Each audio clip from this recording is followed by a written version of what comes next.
Hello, hello. Hey, Miles, can we get an audio check, please?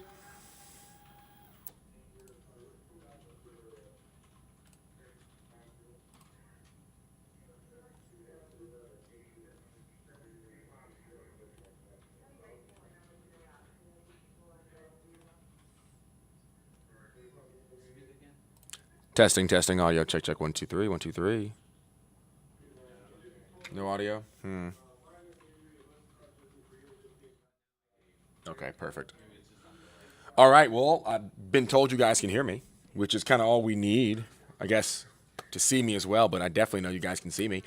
Hey, hello. So thank you so much for joining me here at the First Alert Desk, 8 o'clock this fine Tuesday. My name is Alan Devlin, and it's a pleasure to be speaking with you once again. 4 stories for you today that I want to talk about, walk you through some of our top stories this fine July 18th. First one is one we've been talking about here for the second day in a row, and it's thanks to those winds that have blown smoke our way, no pun intended. This is a live look right now from the top of the perimeter, looking down into Atlanta. Here's the thing.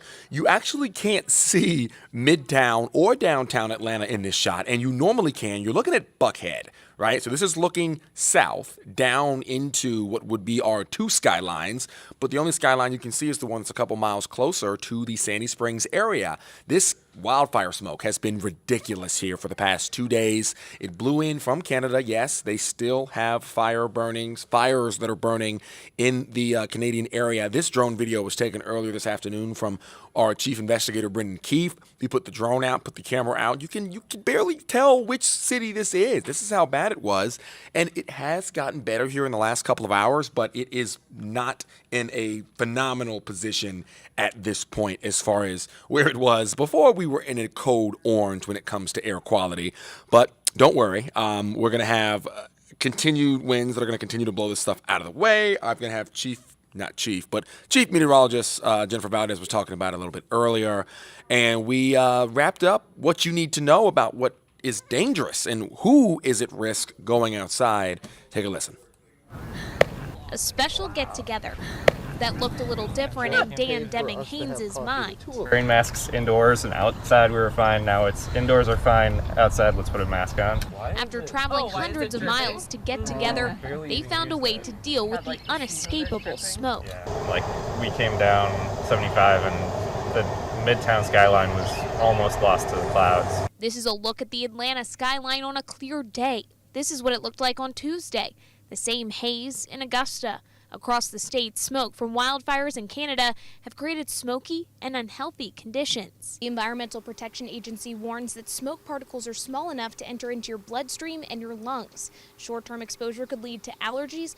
Long-term exposure could lead to something much more severe, like heart or lung disease. Air quality alerts tell you when to limit your time outside, especially young babies, the elderly, and people with asthma. They're feeling it probably in the back of their throat or in their eyes or in their lungs. Maybe breathing is difficult, which is why these code orange air quality alerts are issued. First Alert Chief Meteorologist Jennifer Valdez says she's warning people to avoid exerting themselves, especially in the early evening hours. But I wouldn't go for a jog. I wouldn't take the young kids to the playground in the late afternoon. Just little things you can do by rearranging your day so that you're avoiding breathing that in. In Atlanta, I'm Abby Kasoris. Guys, just make sure you are staying safe as this stuff continues to roll through. Again, Patrick Pete's going to come up in a little bit and talk about the days ahead and when we can expect to have a little bit more clarity in the air. The next thing I want to talk to you guys about here is out of Athens. We're going to travel to the east a little bit here from Atlanta. My bad. And the players today actually came out, and for the first time since that terrible tragedy in January, they're speaking about changing the culture of the UGA football team and really putting some pride behind that G that they represent on the side of their helmets there, because we've had 5 players get arrested in between now and January for traffic-related incidents.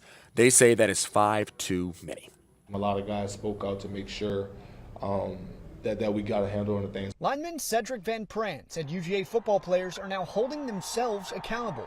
They just had an impromptu meeting to put the brakes on Bulldogs repeatedly being charged with speeding, racing, and reckless driving. It was a lot of guys that came together and spoke about the importance of one, owning what we've done, owning some of the mistakes that we've made, but also trying to move forward and understanding that, hey, that's in the past. let's be better. Head coach Kirby Smart said he was there too, briefly. I might have been in the meeting and left, but I think it's a lot more important that players have meetings on their own than initiate them by me, because they just mean more when they do it. It's been a turbulent offseason. On January 15th, officials said speed was a factor in the deadly crash that took the lives of football player Devin Willock and UGA staff member Chandler LaCroix. But the speeding did not stop there. 4 Bulldogs have been arrested on driving-related charges this offseason, including linebacker Jamon Dumas-Johnson and wide receivers Denylon Morissette and Marcus Rosemy-Jacksaint. What concerns me most is the safety of our players, all right? And when you drive at high speeds, it's unsafe. And we don't want that to happen. We're going to do all we can to take that out and make sure that's eradicated. With the start of the college football season now 7 Saturdays away, the defending national champions are self-correcting their conduct behind the wheel. And understanding, hey, we made a mistake and we gave people the opportunity to say negative things about us. Let's fix it. Let's fix it. 7 Saturdays to get it done. And, of course, we're hoping that they are able to continue to compete at the highest level and maybe do a three-peat. We will wait and see. Next story is one you guys are already well aware of. I talked about it yesterday, and I'm sure you guys have been thinking about it this week. The jackpot for the Powerball continues to skyrocket. It was at $900 million for last night's drawing. Nobody won, but someone in Georgia did win a $2 million prize. But that jackpot still sits on the table right now. $1 billion is what somebody could walk away with if they match those numbers and get that Powerball. Real quick, I want to make sure you guys know that at this stage in the game, you want to start playing that Megaplier, because the deal is, even if you don't hit all of the numbers, all 5 and the Powerball, you can still walk away with some money if you match 5 numbers or even 4 numbers, even 3 numbers. They're giving out tens of thousands of dollars for getting a certain number of, numbers in a row correct. So if you do put in that extra dollar for your ticket, you can raise your chances of making some kind of money and winning more money than you would otherwise. But that drawing is tomorrow at 11 o'clock, as always, and the Mega Millions is also continuing to skyrocket. We're looking at upwards of $650 million for the Mega Millions, upwards of $1 billion likely by tomorrow night at 11 for the Powerball. Our newsroom is participating, and hopefully, as I said, someone at Atlanta News First might be able to walk away with some money, and then that would mean some money in your pocket as well.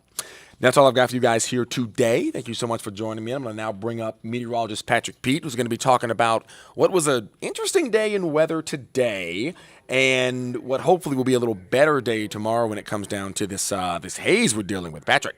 Yeah, absolutely. We're going to lose some of that haze tonight, and it's going to be a whole lot better tomorrow. We will have to deal with some showers and some storms. It's the haze. It's the haze. It's getting me inside. We will have to deal with some showers and some storms. Some of that's going to start to move in tonight, and then we're going to have more of that tomorrow. Now, the good news, this line, much as we've been saying for the last couple of hours, the atmosphere here is just a little bit too dry for it. So we were expecting this line to gradually weaken as it progressed towards the south and east, and it has. So we still have a severe thunderstorm watch that's in effect for Chattahoochee County until 11 o'clock, but I fully expect the National Weather Service to allow that to expire. There is still a level 1 out of 5 risk for strong storms tonight for extreme North Georgia, mainly north of I-20, but I'm really expecting that to be very minimal, very isolated at best. The atmosphere is just really not conducive for these storms to really intensify over the course of the next few hours. So with the exception of a straight thunderstorm tonight, we are talking about more storms tomorrow. Not widespread, but enough to keep temperatures a little bit cool in some places. So we've trended the numbers down. And then we're first alerting Thursday. There is a low in rain chance on Thursday, but our bigger concern Thursday is just the fact that it's going to feel very humid. Temperatures are going to be in the mid-90s, and heat indices, or what it actually feels like to your body, is going to be in the triple digits for a few hours. And that's going to impact a lot of folks. People are trying to go out and about. I don't know if you guys heard about the story of the people on the plane suffering heat-related illnesses with that type of humidity and that type of heat. Definitely going to be something that you want to be cautious about when it comes to exerting energy on Thursday. Meanwhile, let's get you through the night, and we're going to continue to watch this line of showers and storms push through the area. You can see not looking as aggressive, not as much lightning as what it had a couple of hours ago in portions of Tennessee, but nonetheless, we'll be watching this through the overnight, and then as we head into the day tomorrow, level 1 out of 5 risk for strong storms for areas north of I-20 again. and a similar risk just a little bit further south on Thursday. So both of these days, not expecting outbreaks. This is going to be one of those opportunities for us to see some isolated showers. Low 70s around the 7 o'clock hour. Sorry, I'm reading messages. Low 70s around the 7 o'clock hour, and we're expecting temperatures to climb into the 80s as we get closer to around 12 o'clock. You can see how those showers and storms are starting to fire up along I-20 and then eventually sinking further to the south. By 5 o'clock, guidance has the bulk of that energy dying down. Some breaks in the clouds late day. Going to allow temperatures to climb, but I think that most locations are going to struggle to hit 90 tomorrow afternoon because of the added moisture, cloud cover, and thunderstorm opportunity. Meanwhile, feel like numbers are near 80 degrees as you're punching the clock on Thursday. And check out 3 o'clock. If you had errands to run, you needed to be out and about roughly 2 to about 6. Just going to be uncomfortable. 101, the heat index at 3 p.m. here in Atlanta. Same for LaGrange and Covington. Feeling like 100 over in Rome and Griffin, with some spots getting up to 104. So just not going to be the best day to be out and about. Even as we head into the evening, the humidity is going to be around. It's going to stay uncomfortable. We're going to reintroduce higher rain chances Friday afternoon and evening. Those thunderstorm opportunities stick around into Saturday. And we'll see temperatures trend a little bit cooler, dipping into the upper 80s. 90 degrees, partly cloudy on Sunday. And it looks like humidity is going to be a little bit lower. So Sunday is going to be the weekend winner for sure, the day to get out and about, make your plans to be at the pool. Not to mention, who doesn't love a good Sunday fun day? Meanwhile, lots of sunshine with temperatures that are going to be gradually warming as we head through the beginning of next week. So I'm going to turn. What's going on, YouTube? I see all of you all looking at us. Hello, everybody at home. Making sure that there are no questions about the forecast. And if there are, hopefully I can answer them for you tonight on Peachtree TV at 9. We'll be there at 9 and 10, and then back on Atlanta News First at 11. Have a good night.